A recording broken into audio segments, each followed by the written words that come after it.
Hey everybody, it's Jeff Hansen. We're back talking BYU football now that the season's over. It's been a while. It's been a little over a month since early signing day. That's when there was last activity on this account.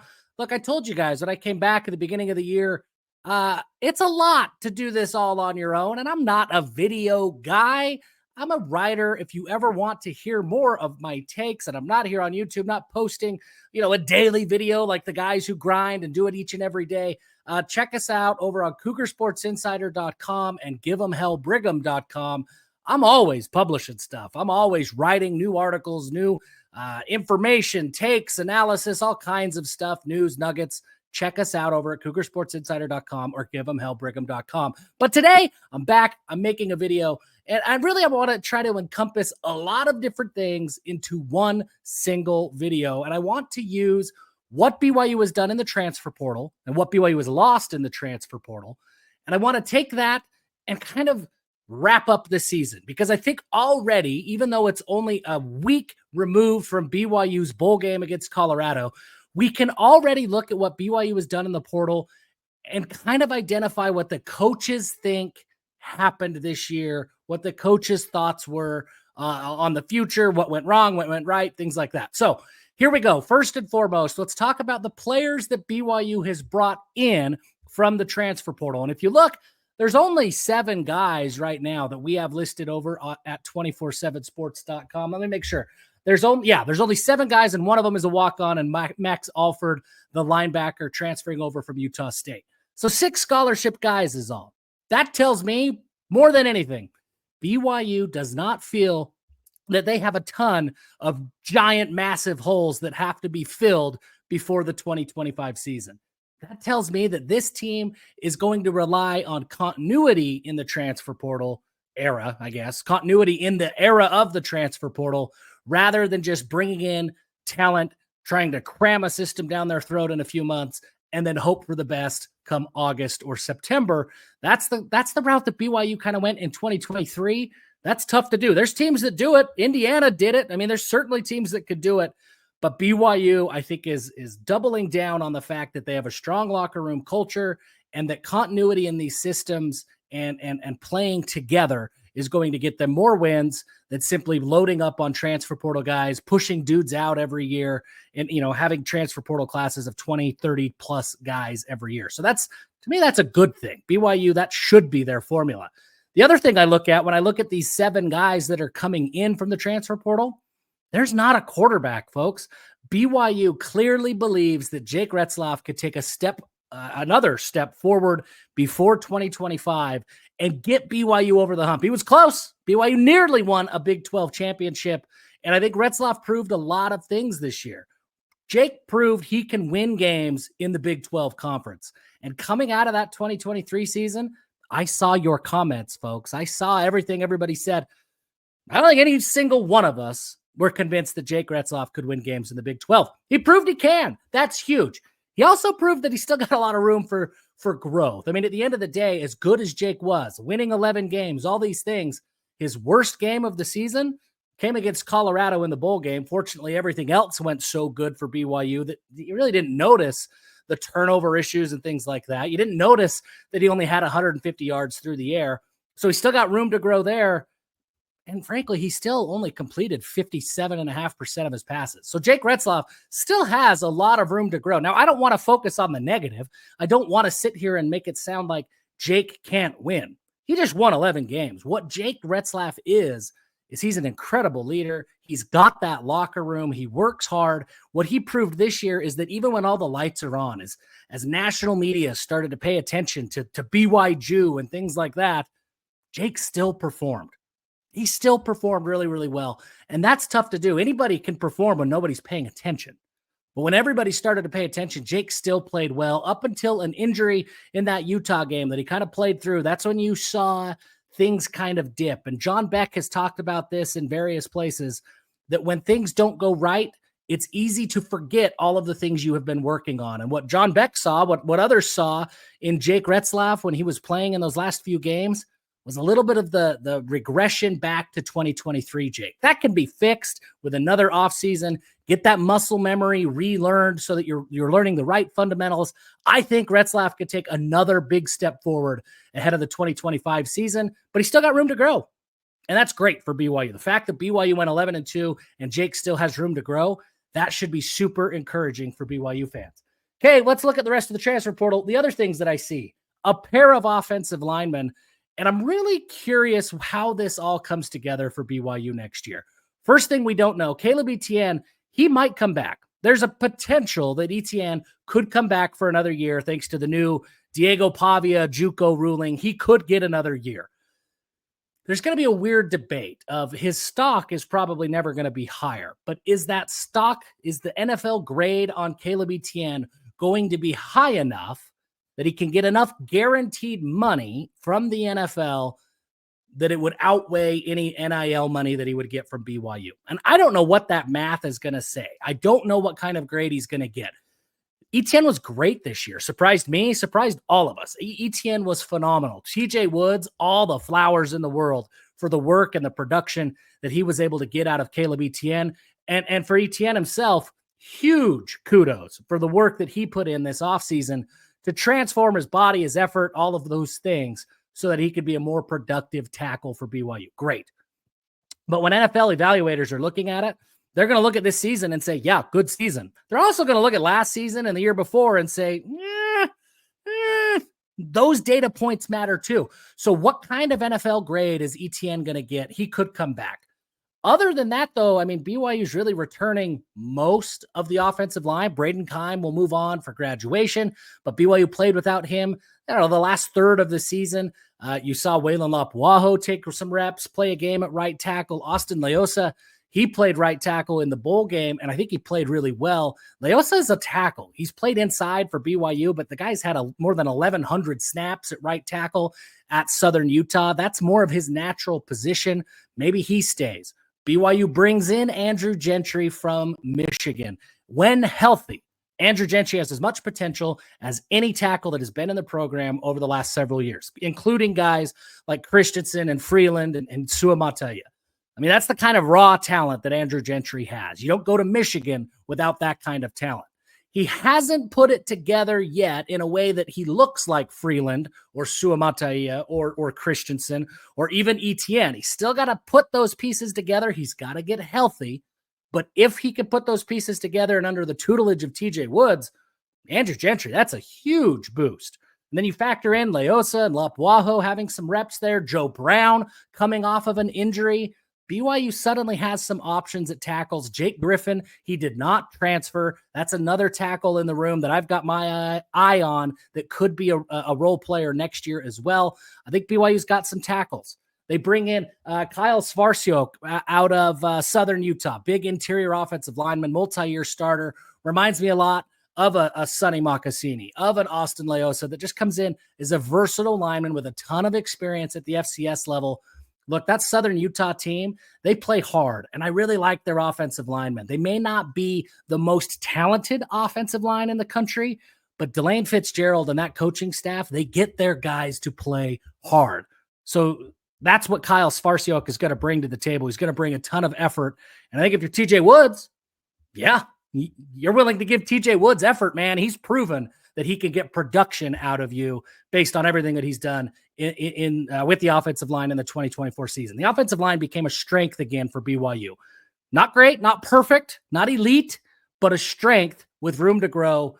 A lot of common sense that would say, hey, another year in that system, the offensive line is going to take another step forward next year. Now, defensively, everything else that BYU's done in the portal has been defense. And it's been a lot of edge rushers and defensive line play. Anisi Purcell coming out of Southern Utah. He's a bountiful guy. I remember him in high school. He played some tight end. He played some offensive line. He played defensive end. He played defensive tackle. Purcell did a little bit of everything for Bountiful, found his way to Southern Utah. He's been a starter there. He's going to come to BYU. I think he ends up putting on a little bit more weight and plays that role that like Blake Mangelson played. I don't think he's going to be some 320-pound defensive tackle, but that 3-tech tackle that, is lining up in front of the B gap. That's what I see when I look at Purcell. So maybe playing at 280, 285. He's about 275 right now, played between 265, 270. I think that's where he ends up. So you'll probably see him line up a little bit on the outside, but more of that 3-tech defensive tackle, shooting gaps, trying to create havoc in the backfield. That's where I see Anishi Purcell playing. I think that's who he is. Keanu Tanavasa. We got to talk about Keanu Tanavasa. Of course, the Utah defensive tackle coming over to BYU. There's a lot that we could say, and there's been people, Jake Hatch has been one, there's been a lot that have dedicated entire segments of videos to Keanu Tanavasa and the story around it. And those are great. Go check out those outlets if you haven't, because that really is going to tell you the story. I want to talk about the impact that Keanu Tanavasa is going to have on the defensive line. I remember Tanavasa back in like 2017. It was a Polynesian Bowl combine that I was covering in Las Vegas. He didn't have a single scholarship offer. At this point, I don't know that he even had a 24/7 sports profile. It was pretty early, but you could see. I remember interviewing Keanu then and saying, okay, this kid, we're going to pay attention to this kid. He's got something. And he has developed in a way that something that he had way back in 2017, that's now a strength. He is big, he is strong, he is physical, he is aggressive. BYU has not had a defensive tackle that plays with that kind of aggression. I don't know how long. I mean, you look at guys like Khyiris Tonga. I don't know if Tanavasa is going to be better than Khyiris Tonga, but I think that Keanu Tanavasa is more aggressive, more violent than Khyiris Tonga. Tonga was a big, huge nose tackle that could throw guys around, and he made a huge impact. Keanu Tanavasa plays the defensive tackle position differently than BYU's defensive tackles have played recently. He plays with the same kind of style of John Nelson, but he's a little bit stronger, a little bit faster, a little bit quicker off the line, and violent with his hands. That can get him in trouble at times. He can over pursue. He can get into the wrong gap. He's susceptible to some cutback lanes, some of those counter run actions. That's kind of the kryptonite for Tanavasa right now. He's got to stay disciplined and play within the defense, maintain that gap integrity. But that aggressiveness, man, you don't want to bridle it too much because he's so good and can make such a difference for BYU with that aggressive defensive tackle play. Really excited about that addition. Doesn't hurt that it's coming from Utah. That's great. Utah fans could say whatever they want to say at this point, but Tanavasa was going to be a starter. He was going to be one of the faces of that defense, and now he's at BYU. That's a big loss for them and a big gain for BYU. That's huge. That's huge. And then you look at the edge, Tausili Akana coming over from Texas, Hunter Clegg flipping from Utah. Not a true transfer portal addition because he never actually enrolled at Utah, but Hunter Clegg flipping over. That's two elite, talented defensive ends that are coming to the room. So what does that tell me? Because I looked at this roster and I thought that, hey, defensive tackle, the interior of that defensive line is probably a bigger need than the edges. But the coaches disagreed. They went and added a couple of edge rushers. Now, look, they brought in Purcell and Tanavasa, so it's not like defensive tackle wasn't a need. But I looked at the number of bodies in the room, and I didn't think that there was going to be a whole lot of room for edge rushers, and BYU's found a way to bring in two more. To me, that says a couple of things. One, Jay Hill, as good as this defense was, and they were good, folks, 19 and a half points on the year. Once conference play started, they were the best scoring defense in the Big 12, playing against Big 12 foes at 21 and some change, 21.3, something like that, points per game. This defense was great. And Jay Hill wasn't happy with his edge. They only had 20 sacks on the year. That's still sub 100. He wants more production from the edge rushers. So that's what I learned from Jay Hill and the defensive coaches bringing in some edge rushers. I learned that they're still not happy, still not satisfied with the pass rush. But also, I think what we can draw from that is we're going to see some of those edge rushers today move inside and play on the interior of the defensive line in 2025. And that's not abnormal for BYU. Blake Mangelson and John Nelson both started their careers as edge rushers and moved inside. Sonny Tuala, we got to see a little bit of Sonny Tuala in the bowl game for the first time this year. He started as an edge rusher, moved inside almost immediately once he got to BYU, needed to put on a bunch of weight, learn a new position. He's now an interior defensive lineman. That's going to happen again this year. And the guys that I've got circled, I've got Vili Poha as a guy that I think could move inside. His dad, obviously defensive tackle coach. He's got the genes to be that big body defensive tackle, 300+ pound type guy. He's got the aggressiveness to play that 3-tech lining up in the B gap that maybe he only gets to 280, but he creates havoc from the interior of the defensive line. He can do that. So I've got Vili Poha as a guy that maybe moves inside. Bodie Schoonover's got the weight. I don't know that Bodie he's long. He's really long. And so maybe they keep him on the edge and hope that he ascends into that Tyler Batty role. But he's a guy that could look a lot like Blake Mangelson did. That leaner, more athletic interior defensive lineman. Maybe he moves inside too. So that's what I see. By BYU bringing in more edge rushers, one, they're not satisfied with the pass rush. But two, you are going to see some of those edge guys move inside and play on the interior of BYU's defensive line next year for sure. The other thing that I want to talk about, and this is on the offensive side of the ball again, Carson Ryan. BYU's bringing in another tight end to bring back the tight end position. What is the narrative, Ben, about Aaron Roderick in the tight end spot? He doesn't use it. He doesn't know how to use it. And I just don't agree. Now, let me clarify. I don't agree that Aaron Roderick doesn't know how, doesn't want to use the tight ends. Don't agree at all. I think he does. What I do agree with is there hasn't been tight end production really since the 2020 season when Isaac Rex and Zach Wilson had that breakout year. Beyond that, you got to go all the way back to Matt Bushman to really find consistent tight end usage within a BYU offense. And that's, frankly, all of Aaron Roderick's tenure. So I get it why people would say Aaron Roderick doesn't know how to use the tight ends. But here's what I'm going to say. I don't think BYU's had tight end talent worth prioritizing within the offense. I mean, look, Matava Taase has been great. He's been really good for BYU and absolutely, I think, hit his ceiling in terms of what he was capable of doing on the football field. It wasn't enough to take reps away from Chase Roberts or Darius Lassiter or something like that. It just wasn't. BYU's talent at wide receiver was better than the talent in the tight end room. Now, BYU's tried. They've brought in Reiner Swanson. Look, he was just young. He's a teenager. He was 17 for a lot of the year. He was young. It's hard to jump from high school and play in the Big 12 as a true freshman. He did great, but it's tough to do, and he couldn't do it week in and week out. Ray Paulo, he's a blocking tight end. You kind of know what he is, right? Isaac Rex, for those couple of years after his injury, he did great, but he wasn't the same explosive player that he was before that ankle injury. I mean, look, so the way that I look at this, I can see Aaron Roderick has tried to bring in tight ends. Even before Carson Ryan, with Tucker Kelleher, with Jacob Nye, there's a bunch of tight ends. The Jackson Doman, they keep recruiting the tight end. They keep trying to add bodies to that roster. They've brought in a new tight end coach. They want to use the tight end. They've just got to find a tight end who takes that opportunity and takes it to the next level. It wasn't Jackson Bowers. It wasn't Reiner Swanson this year. Maybe he does when he comes back from his mission. There just hasn't been that guy that BYU can prioritize and make a number one option in the pass game from the tight end position. Hasn't been there. I think Carson Ryan can be that guy. I look at Carson Ryan and I see a guy that he needs to find the fit. He was at UCLA, used that athleticism and kind of an H-back role. He was great. He was really, really good at UCLA. I think there was an injury, and that's kind of what drove him out of the lineup and into the transfer portal. At Utah, he was one of 5 tight ends that played, and he played well. And it was just tough. It's tough to crack the lineup. He was walking into a tight end room with Brant Keithy that was returning, all-American caliber tight end. That was a crowded tight end room.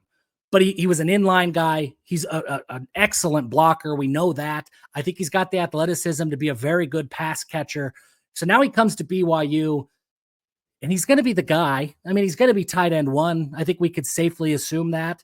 I think BYU wants to use the tight end, and I hope that Carson Ryan is the guy who grabs that opportunity and goes out and wins reps, wins more recognition, more prioritization within the context of the game script from week to week. You've got to earn that. That doesn't just happen. What happens when you force feed tight ends for the sake of throwing it to tight ends? You get end zone fades to Matava Taase in the corner of the end zone against Kansas, right? I mean, you can't just force feed guys just because you want to use tight ends. You've got to have tight ends that are worth being force fed, and I hope that Carson Ryan is that guy. Last thing for me, there has not been a safety or a cornerback in the transfer portal class so far.